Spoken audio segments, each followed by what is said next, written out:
بسم الله والحمد لله والصلاة والسلام على رسول الله وعلى آله واصحابه اجمعین. لومړی خو ټولو هغه څخه زړه له تله مننه کوم چې زموږ چینل یې سبسکرایب کړی دی او تر دې دمه پورې زموږ سره دی. که مو زموږ چینل نوی سبسکرایب کړی مهرباني وکړئ سبسکرایب یې کړئ، د بیل آیکون کلیک کړئ تر څو تاسو د نوي ویډیوګانو د پورته کولو څخه باخبره اوسئ.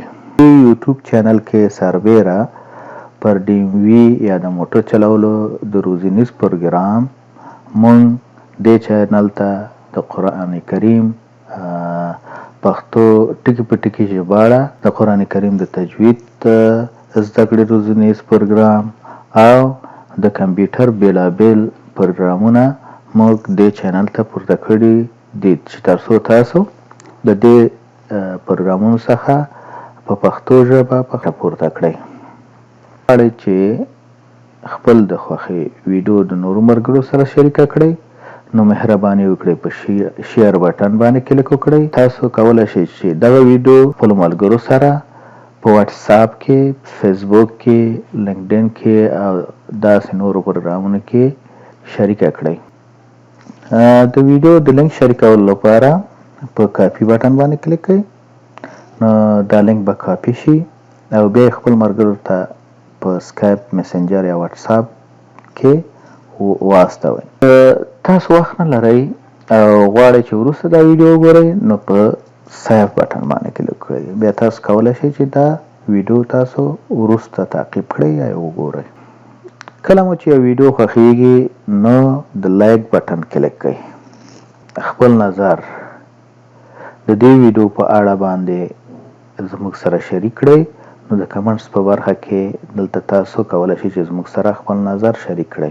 خپل سالم وړاندیزونه د دې کورس د ښه والي لپاره حتما زموږ سره شریک کړئ تر څو د کورس لا پسې ښه شي. عبدالحبیب یوسفزان ستاسو په چوپړ کې په متحده ایالاتو کې ټرافیکي علامې پیژندل. اوس دغه معلوماتي علامې در پیژنم چې مثال د هر علامه څه معنا او څه درښایي. راځو 140 علامې ته ډیسټینیشن ساین، دا معلوماتي یا منزل نښه لیست شوي ځایونو یا موقعیتونو ته فاصله مایل په حساب درښایي. تاسو ته دا زړول شوې لوحه د هر موقعیت واټن او نوم درښایي. کله چې تاسو په فریوی یا لویې لارې یا آزاده لاره باندې سفر کوئ نو دا علامې لګېدلې وي، دا ټول معلوماتي علامې لګېدلې وي چې د مثال په توګه چې لاس انجلس ته دومره لار ده یا دومره مایله لار ده، مثال سان فرانسیسکو ته دومره مایل لار ده یا بل موقعیت ته دې ښار ته دومره مایل لار ده. دا په دې لویو لارو کې زیاتره لګېدلې وي. راځو ګایډ ساین، دلته لیکل شوي چې یو مایل، دا معلوماتي نښه تاسو ته دا در په ګوته کوي چې د یو مایل په واټن کې دوه بیلو د وتو لارو یعنی اګزټ ته نږدې کیدونکي یاست او تاسو باید خپل د وتو لارې لاین کې واوسئ. یعنی که په کوم طرف تاسو ځئ په هغه لاین کې باید تاسو واوسئ. دا مخکې د دې اګزټ څخه یو مایل مخکې لګېدلی وي. کیدای شي چې مثال بیلابیل بعض ځایونو کې بیلابیل لوحې لګېدلې وي او یا په سړک باندې په خپله په سړک باندې لیکل شوي. کله چې تاسو سړک ته ګورئ په سړک باندې د دې دغه لیکل شوي چې مثال دا لاره کوم خواته تللی ده یا دا لاره کوم اګزټ ته وتلی یا لوحې لګېدلې وي چې مثال دغه اګزټ باندې دا لار تللی. راځو دې ګایډ ساین ته، دې ته هم ګایډ ساین وایي. دا معلوماتي نښه موټر چلوونکي ته لارښوونه کوي چې د لوحې په مرسته ښودل شوی لاین په لوحه کې د ذکر شوي یا پوسټ شوي موقعیت په لور تللی دی.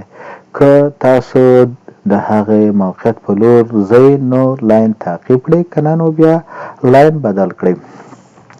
زیاتره دغسې لوحې په بعض ځایونو کې په دې فریوی کې آزاده لاره یا لویو لارو کې لګېدلې وي چې مثال په هر لاینونه بعضې فریویګانې چې مثال لاینونه زیات وي په هر لاین په سر باندې لګېدلی وي چې دغه یو لاین یا دوه لاینه دې ښار ته ورغلي دي او دا یو لاین دې ښار ته ورغلی دی. که په دې لاین که چېرته دې ښار ته ځئ نو دا لاین تعقیب کړئ او که چېرته د بل ښار ته ځئ په دې بل لاین باندې ورشئ، یعنې په دې لاین باندې موټر وچلوئ، یعنې دا لاین تعقیب کړئ. دې ته باید تاسو متوجه اوسئ هر کله چې تاسو اوږده سفرونه کوئ، که هغه د سټیټ ترمنځ وي او که د نورو سټیټونو ترمنځ وي، د یو سټیټ نه بل سټیټ ته ځئ نو دا نښې علامې لګېدلې وي. راځئ 140م علامې ته. دا معلوماتي نښه یا لوحه تاسو ته دا در په ګوته کوي چې د تیر په لور د وتلو لویه لاره شتون لري. هغه موټر چلونکی چې غواړي د سړک څخه ووځي خپل د موټر اشاره یا سیګنال دې روښانه کړي او د وتلو لارې سره دې یو ځای شي. راځو د ټرالۍ یا د برقي موټرې چې مثال دا معلوماتي نښه تاسو دا در په ګوته کوي چې په نښه شوي ځای کې د ټرالۍ یا برقي موټرو سټیشن یا درېدو ځای شتون لري. تاسو کولی شئ چې د دې سهولت څخه ګټه پورته کړئ. د تیارو میدان یا د هوایي ډګر نښه دا یا په سړکونو باندې لګېدلې یا لوحه لګېدلې وي. زیاتره ځایونو کې په سړکونو باندې رسم شوي وي یا په هغه لاین باندې لګېدلی چې دا لاین تیارو میدان لوري ته تللی دی. دا معلوماتي نښه تاسو دا در په ګوته کوي چې په نښه شوي ځای کې هوایي ډګر شتون لري. که تاسو هوایي ډګر ته روان یاست نو خپله د تګ لار تعقیب کړئ، نو په هغه لاره بیا تاسو په هماغه لاین ورځئ په هغه دغه. او که چېرته هوایي ډګر ته نه ځئ نو په بل لوري ځئ نو بیا خپل لاین بدل کړئ. راځو 150مې علامې ته بیک راوټ. دا معلوماتي نښه تاسو ته لارښوونه کوي چې د تیر یا غشي په لور د بایسکل لاره شتون لري.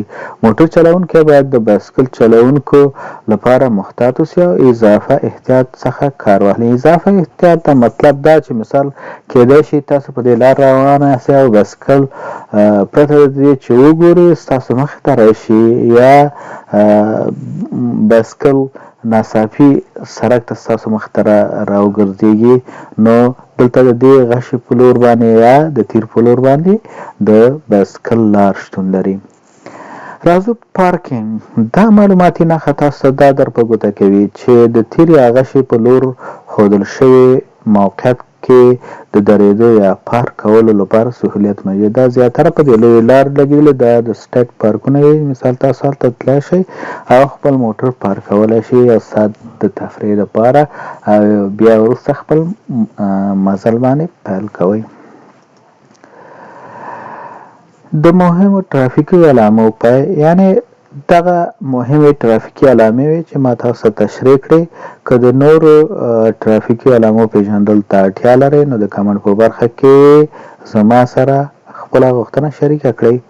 یا دغه که چېرته تاسو دا علامې زده کړئ نو دا په ټولو سټیټونو کې دا علامې سره یو شان دي پرته د ځینو کوچنیو علامو څخه چې هغه ډېر لږې علامې به وي چې هغه فرق کوي. نو دا علامې چې وي دا ټولې د امریکا د متحده ایالاتو په حساب باندې وي، ځان ته د کالیفورنیا نه وي. مثال دا په ټول ځایونو کې دا علامې عین همدا شی دي او ځینې کوم علامه که چېرته فرق ولري.